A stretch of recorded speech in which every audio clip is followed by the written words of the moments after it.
17 листопада без 5 хвілін 8. Апошнія штрихі выбарчыя участкі ў гімназіі нумар 10 змогуць прыняць першых галасуючых. Старшыня паркавага участка нумар 15 дэманструе скрыні пустыя. Затым на урны вешаюцца спецыяльныя пломбы. Затым, што адбываецца, сочаць назіральнікі. Сумленнасць і адкрытасць – гарантыя праўдзівых выбараў. Наша участковая избирательная комиссия начала работу заблаговременно.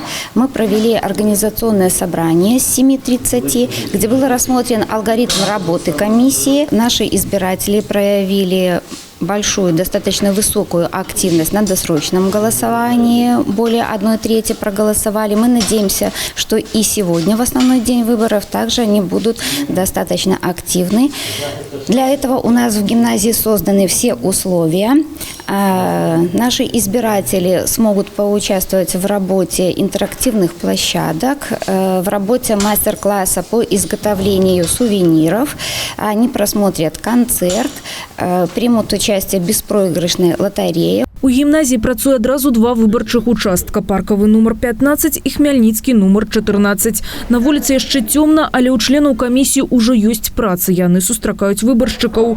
Для тых, хто ўстаў рана і ў ліку першых завітаў на месцы для галасавання выказаць сваю грамадзянскую пазіцыю, падрыхтаваны падарункі. Это же наше будущее страны, поэтому мы должны принимать правильные решения, голосовать за тех людей, которые могут нам дать что-то в этой жизни, скажем, полезное, доброе для нашего города, для просвещения, образования. Вот, поэтому мой долг, конечно, проголосовать в правильном ракурсе. Пришла так рано на выборы, потому что спешу на работу. Решила исполнить свой гражданский долг, не остаться в стороне от всех наших избирателей, жителей нашей страны. Все время хожу на выборы. З 8 раніцы і до 20 гадзін вечара. Такі расклад працы на ўсіх выбарчых участках краіны. 1516 чалавек зарэгістравана на хмяльніцкім участку. З іх амаль 500 запоўнілі бланкі на датэрміновым галасаванні. Па розных прычынах не ўсе выбаршчыкі могуць прыйсці на месцы. Але тым не менш у іх ёсць магчымасць отдать свой голос. Выборы уже начались сегодня.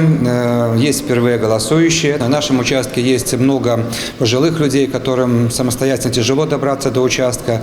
Поэтому у нас будут сформированы две такие мини-комиссии по 3 человека, которые будут выезжать непосредственно дома к избирателям вместе с урнами.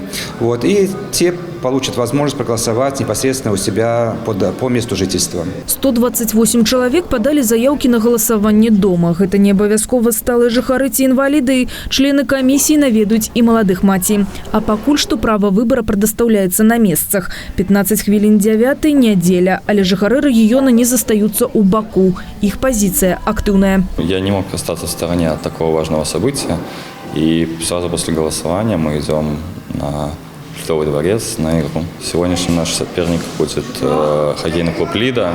Очень сильная, неуступчивая команда, но у нас тоже очень хорошая команда, и мы будем выходить и играть на победу.